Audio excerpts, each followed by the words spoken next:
Jeeps are probably the most customized vehicles on the road and have a huge aftermarket support, to the point that it is rare to see an unmodified Jeep on the streets or trails. Whether the customizations are a simple sticker package and light bar, a insane diesel swapped rock crawler, or anything in between, like them or not, you can't help but notice these vehicles standing out in a crowded parking lot.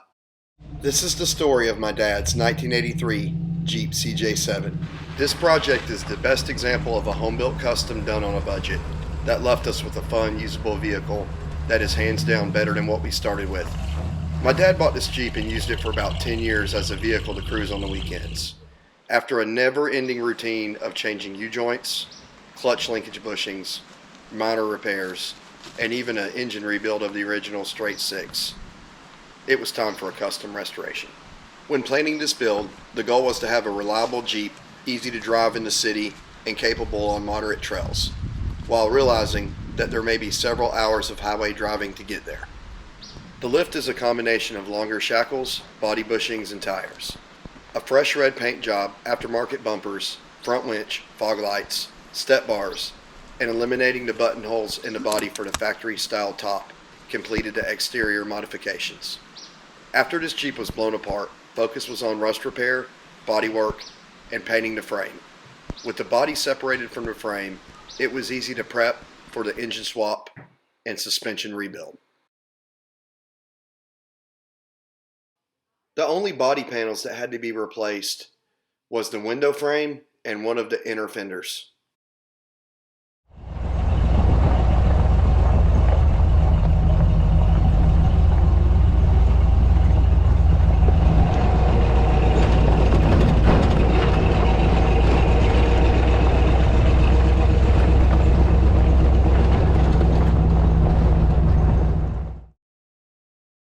Under the hood, we have a Chevy 350 crate engine with aftermarket intake and headers.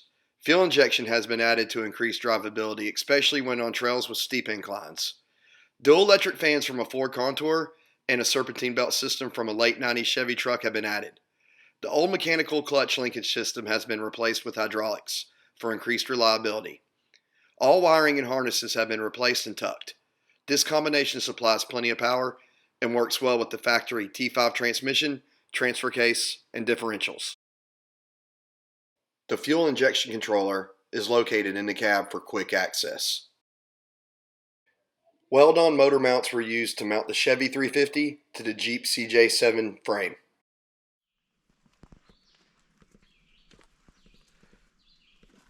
The dash is custom sheet metal designed for custom placement of gauges, controls, speakers, and marine-style head unit. The floor panels have been rhino-lined and the seats recovered.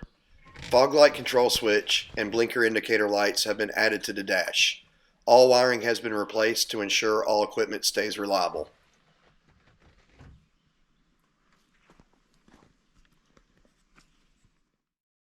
All work was completed in a home garage. No one involved with this build works in the automotive industry.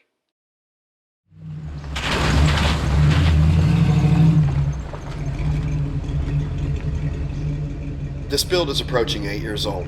With regular maintenance, this Jeep has been reliable since it was finished. Future plans include an upgraded sound system, LED light conversion, electronic timing controlled ignition, and disc brakes.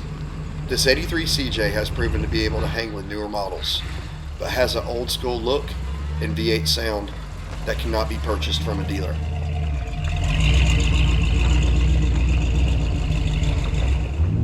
There is not many vehicles that I can get my hands on that tempt me to take a drive solely for the driving experience as this Jeep does. Whether it's a trip around town with the top and doors off, or a trip to the mountains to explore a trail, this Jeep inspires adventure.